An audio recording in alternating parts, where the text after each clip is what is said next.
그래비티 폴즈 엔딩 해석에 대해서는 해외에서도 여러 가지 가설들이 존재할 정도로 한 개의 떡밥을 어떻게 해석하냐에 따라서 해피엔딩이 되기도 하고 역으로 배드엔딩이 되기도 하는데요. 오늘은 그 중에서도 정설이라고 여겨지는 두 개의 해석들을 알아보겠습니다.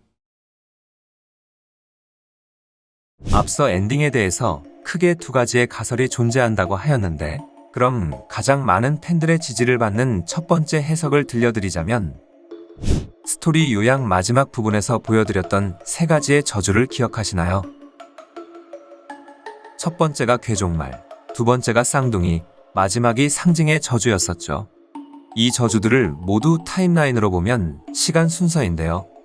오래전에 빌은 그래비티 폴즈 마을의 괴종말을 예언하였고, 그 영향 때문인지 그래비티 폴즈에는 몇십 년의 간격을 두고 두 쌍의 파인즈 쌍둥이들이 찾아왔었는데, 놀랍게도 그들 모두 갈등을 겪게 되고 그 전개 과정 또한 거의 똑같았었죠. 스탠포드는 자신의 꿈을 위해 형제가 아닌 대학 진학을 선택하였고, 마찬가지로 디퍼 또한 가족인 메이블보다는 자신의 꿈을 선택하였었는데요. 마지막 상징의 저주는 빌을 물리칠 유일한 수단이었지만 스탠리와 스탠포드가 싸우면서 이는 무마되었는데요. 여기서 우리는 한 가지 의문을 가지게 됩니다. 괴종말과 쌍둥이의 저주 모두 그래비티 폴즈에 내려진 저주인데, 오직 상징의 저주만이 빌에게 내려진 저주라는 것이죠. 여기서 우리는 블라인드 아이 에피소드에 집중할 필요가 있습니다. 이 에피소드에서 맥거킷의 기억은 지워진 것이 아닌 통에 보관되어 있었는데요. 그렇다는 말은 기억 삭제기에 당한 빌은 존재가 사라진 것이 아닌 통 안에 봉인을 당한 것이고, 여기서 스탠리의 기억이 돌아왔다는 것은 곧 빌 사이퍼의 봉인도 풀렸다는 뜻이 됩니다. 이러한 추측들을 종합하여 피날레 파트의 전개를 다시 생각해보면, 이전 과거의 예언자가 동굴 벽화에 적은 빌의 봉인 방법, 즉 상징의 저주는 빌을 봉인하는 방법이 아니며 그가 남긴 것은 대비책이 아닌 경고문이었던 것입니다. 그렇다면 세 가지의 저주는 모두 역순이었던 것이었고, 순서는 상징, 쌍둥이, 괴종말로 이어지게 되죠. 예언된 10개의 상징을 가진 사람들이 그래비티 폴즈에 모였을 때 두 명의 쌍둥이로 인해 괴종말이 일어난다. 이러면 저주들은 모두 그래비티 폴즈 마을에 내려진 것이 되며, 여기서 그 쌍둥이가 디퍼와 메이블이냐 혹은 스탠리와 스탠포드냐에 따라 해석이 달라지지만, 결과적으론 빌의 예언이 실현되었다는 배드엔딩이 되는 것이죠. 또 하나의 해석은 작품 외적인 요소를 포함시킨 것인데요. 먼저 빌 사이퍼가 죽음 직전에 남긴 말을 다시 한번 보겠습니다.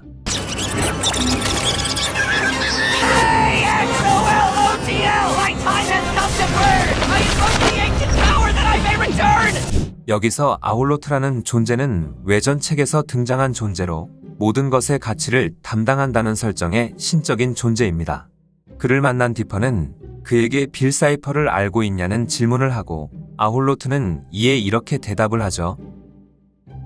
그는 자작나무에서 자신의 차원이 불타는 것을 보았고 집을 그리워하나 돌아갈 수는 없다. 그는 자신의 죄에 대한 책임을 져야 한다. 만약 그가 책임을 피하려 한다면 그는 나의 이름을 부를지니, 그가 죄를 사면받을 수 있는 유일한 방법은 다른 형태와 다른 시간을 갖는 것이다.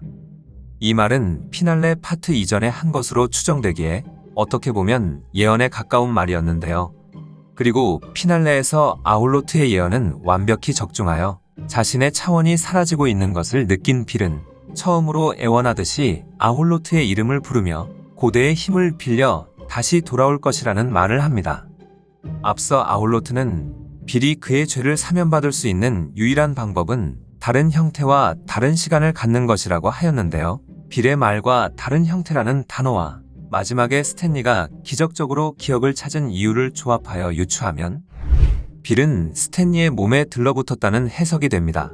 그렇지만 이러면 이제까지의 떡밥들과의 개연성이 떨어지게 되는데요. 이때 아울로트가 말한 다른 시간이라는 단어에 집중하여 보죠. 이때까지의 떡밥들과 다른 시간이라는 말의 의미. 그렇습니다.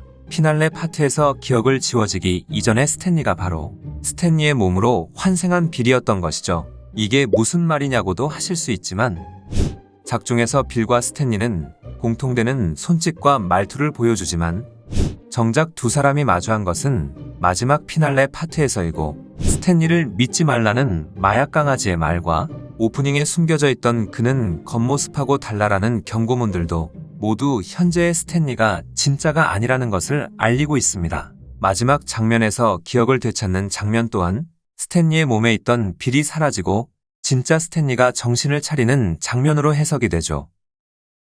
마지막으로 한 가지의 엔딩을 더 소개하자면 이건 거의 제작사 공인 엔딩인데요. 마지막화 엔딩 크레딧에선 이러한 아모와 빌 사이퍼의 동상이 찍힌 실제 사진이 등장합니다. 아모를 해석하면 녹슨 문 너머엔 되찾을 수 없는 비밀과 동상을 찾을 수 있다라는 뜻이 되고, 이후 감독인 알렉스 허시는 종영 후 발매된 완전판 블루레이 DVD에서 팬들과의 마지막 추리 배틀을 예고하였는데요. 알렉스 허시는 미국 전역에 직접 숨겨둔 빌 사이퍼의 동상에 대한 단서들을 뿌렸고, 단서를 따라 추적 끝에 동상들을 발견한 몇몇 팬들은 자신들을 반겨주는 빌 사이퍼 동상과 상자 속에 있던 한 녹음기를 발견합니다.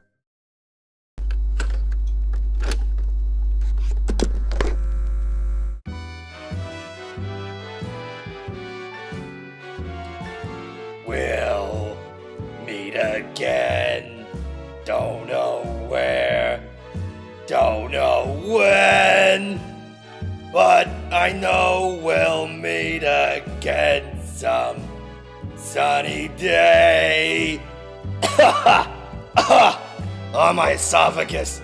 Hey guys, congratulations on finding the mysterious treasure of the statue in the forest. 녹음되어 있던 스탠리의 목소리는 어딘가 어눌한 부분이 있었고, 갑자기 동상과 악수를 하라고 하는데요. Shake his hand. That's kind of like a prize. 작중 빌과 악수를 한다는 것은 그에게 자신의 몸을 빼앗길 수 있는 위험한 행동이었죠. 여기서 우리는 곧바로 스탠리가 빌 사이퍼에게 침식당하였다는 것을 알 수 있는데요.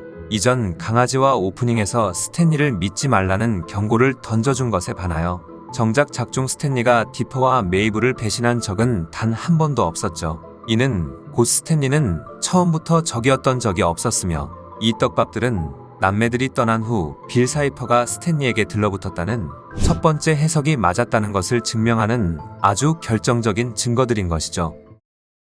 작품 내용상으로 어느 미애니가 그렇듯 해피엔딩으로 끝이 났지만 그걸 어떻게 해석하냐에 따라서 배드 엔딩으로도 바뀔 수 있다는 점이 그래비티 폴즈가 수작이라는 평가를 받는 이유라고 생각이 되네요.